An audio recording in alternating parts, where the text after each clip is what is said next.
let's take the underspin bite from right now into the fall.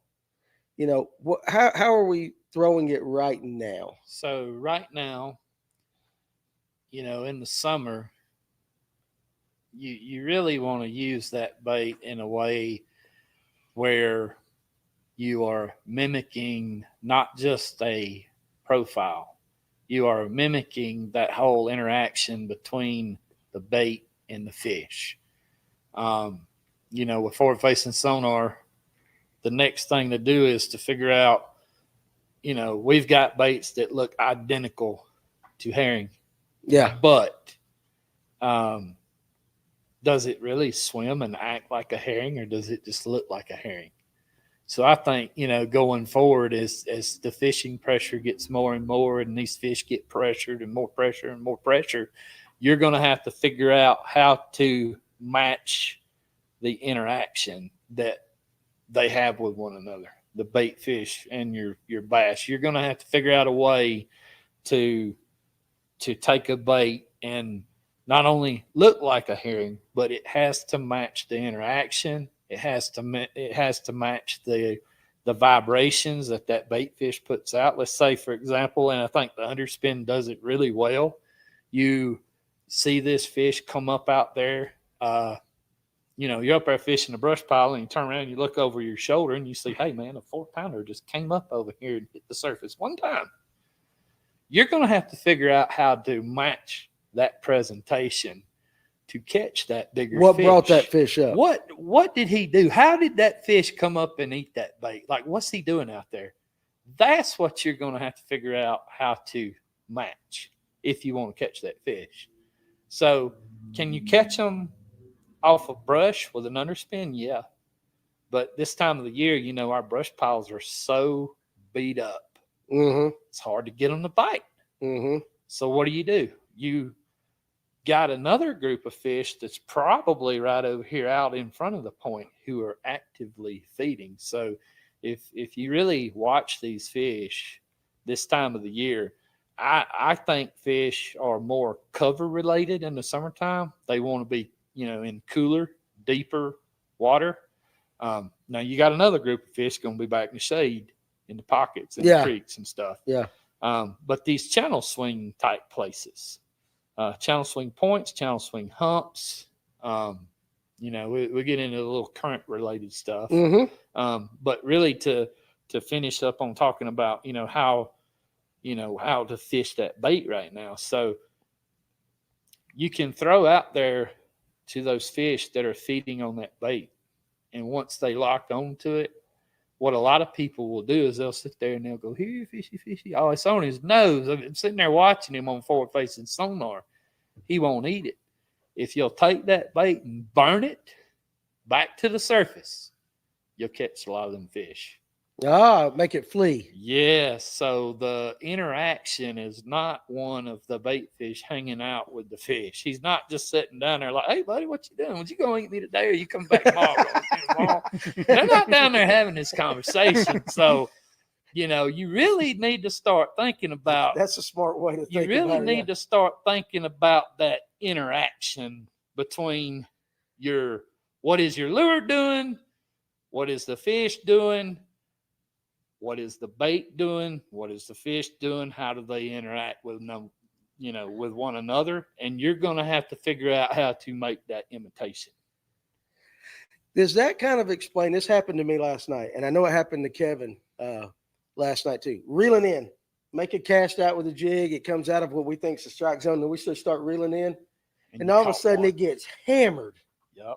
So is that kind of something similar? That fish could have been down there looking at that jig the whole time. He's probably looking and all of a sudden, I reeled it in. He's probably sitting there looking at it, wondering why the jig. What's wrong with this jig, man? This is why ain't it running? This is a bluegill. I've been sitting here staring at you for the last however long you've been sitting there soaking the jig, and then finally, hey, you know what? It finally acted like he's supposed to act. He finally acted natural. He ran natural away. As he's running.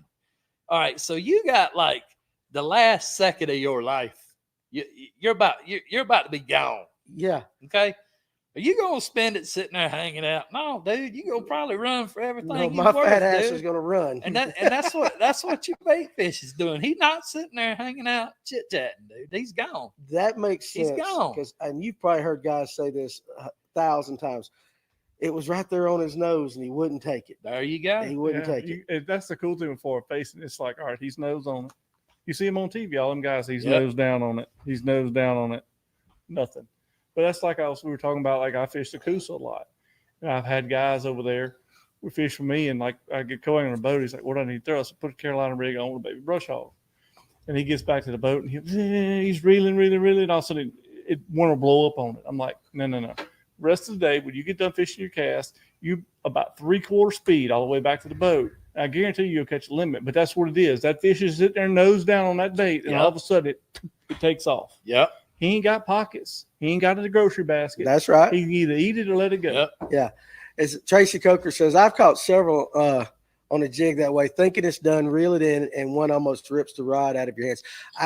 Jonathan Farmer's on here, and I'm sure he'll remember it. We were on Lanier fishing a pocket in the back of a creek, and he was throwing a swim jig, and I was throwing a shaky head, and I'd gotten it hung in a tree. Of course, Danny Pruitt hung in a tree.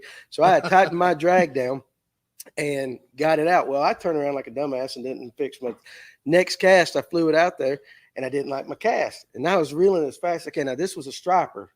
It wasn't a big one, but that thing come up and just nailed it while I was reeling on top of the water. Out of nowhere, just come up and got it like it was fleeing, I guess. Yep. Unfortunately, I did not have my drag set. And Jonathan, tell you, that thing just took me right under the boat, just pow. But I felt him for a little bit, so it counted. Yep. I counted it. But that, again, I think that goes to what you're saying. A lot of people will sit there, just like you said, nose down, and they don't make that reaction. Yep. They don't trigger that reaction by it. They don't interact the way that fish interacts with the food source.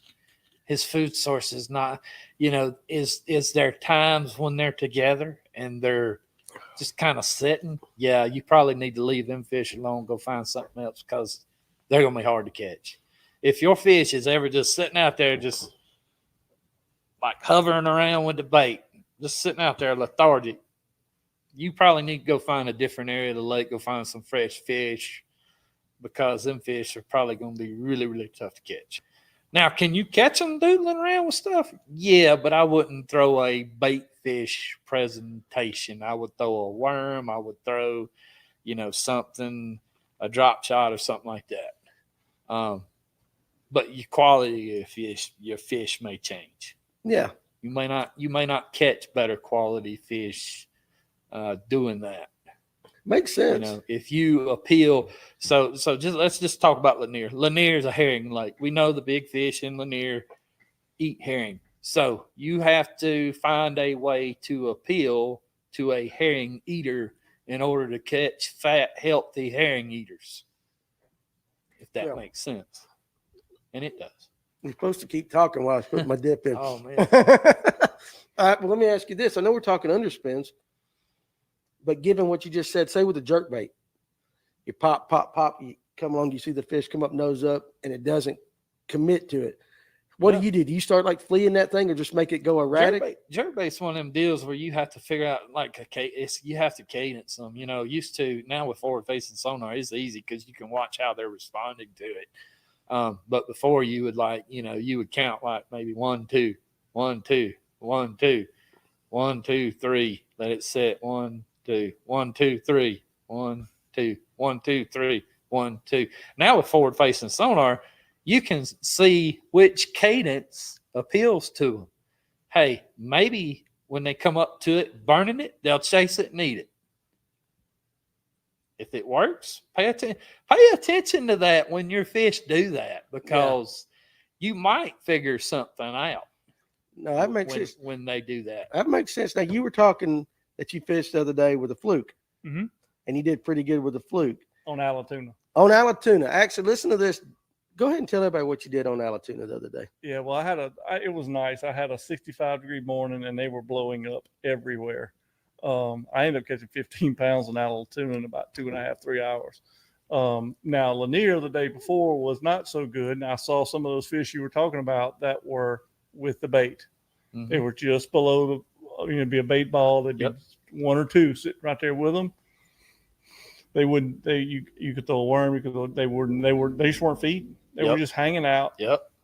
Family reunion kind of thing, Yep. and they Well, wouldn't eat. well, I wanted to ask you is like when you had the fluke the other day, how were you working it? Were you working it fast? End over end on top. You were having to As break the fast surface. as fast as I could snap it and keep it coming. Most of the time the rod was up.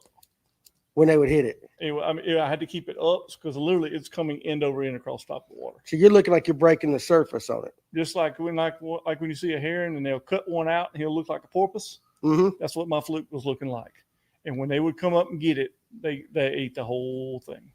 See, I think a lot of people, I find what you said interesting about burning that underspin up, Mm-hmm.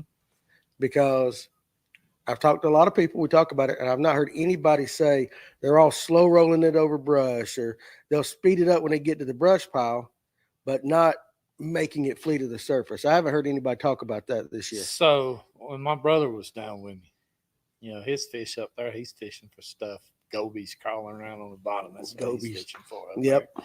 He can't even he comes down here. He's like, "Oh my God, y'all got the coolest fish down here," and our fish are different down here because our fish, they get bait fish oriented. They get herring oriented. But one day my brother was down, and this was when they were still cold. And we had talked about it, but I didn't know it was going to happen. We burned that bait up, and one hit the side of the boat with the lure in his mouth. I mean, he went boom, hit the side of the boat. He was coming so fast. Yes. The fish eat the lure and then hit the side of the boat. We caught that fish right there. That scares shit out of me. I wouldn't react right. I'll take He it. come I up, don't care. Well, I wouldn't dude, he react. come up out of like 50 foot of water off the top of some timber and come up and eat that lure right there on the side of the boat. But you know which fish that was? That was the fish that you see when you're up there fishing the brush. That's the fish that you see over your shoulder. Dang, it looked like a big one over. It just came up. But yeah. Then you go over and you throw your top water around thinking that you're going to get one to come up. But that's not really what happened out there. Yeah, I mean, if they've got a school of bait pushed up to the surface, Mm-hmm. great. Right. Throw it at them. You'll catch them. That- But if one fish singles out one herring and chases that thing to the surface, he done eaten. He's gone. See ya. Yeah. Done. I see. Okay, yeah. Done. Over with. It's going to be a while for he eats again, or for a little bit. You're not going to catch him within that Well, one cast or two. Think Sometimes. about this, too. They don't want to hang out in 85, 90-degree water temps either. They're not going to stay up there in that very long. Good grief. It was 89 Yep. at 9:30 last night on Kevin's graph. It 89.9. was 91.2 on mine, which is probably about two higher because I'm running Lawrence. He runs Lawrence, so when I got off of Lanier on Saturday. that was They're not going to crazy stay up hot. there that high. But Alatoona, they did. They had a bunch of bait pushed up. Mhm. And a lot of those fish, they were sitting real high in the top 5 foot of water column. Yep. But big key to getting the bite was laying that bait right on top of his head. Had to hit him with It it. wouldn't throw it past him and bring it to him. It was try to hit him right on top of the head. And when that fluke would hit, he'd eat it. So he had to make a great cast. Joshua Goad wants to know, after the underspin bite, what is the next thing that you will be looking for? And we'll continue with the underspin, but since he threw that question up there, let's go ahead and answer it. Tight lining a jigging minnow or top water. Tight lining. Tight lining. What the Explain hell that. We is call it top line? strolling. Now we call it strolling or Hover strolling. forward facing sonar minnow. Back before forward facing sonar, we called it tight lining. Well, for somebody that doesn't know All what right, that is, so tell her what it is. You would throw that, you would have a school. Let's say you graphed one of the ditches in Lanier and found a bunch of fish. Oh, they're in the tops of timber. You throw that little minnow deal out there. Same thing, 90-degree ball head jig kind of minnow deal. Just, fluke style or a Kitech. And just sit there and shake your rod tip and kind of keep it right there and along the same water column. And you would tight line that thing and let it kind of pendulum and try to reel it through the water column right there about where you seen your fish at. Now I don't know if I still hear some people talk about that, but that was a thing really before forward facing sonar. Now we call it hover strolling. They've got all kind of names for it. Pendulum fishing, Tim McGuire said. Pendulum fishing. Shaking bait. Shake and bait. Yeah, You almost do it but- like that Alabama shake Yeah. too, with your like a swim jig kind of thing. Yeah.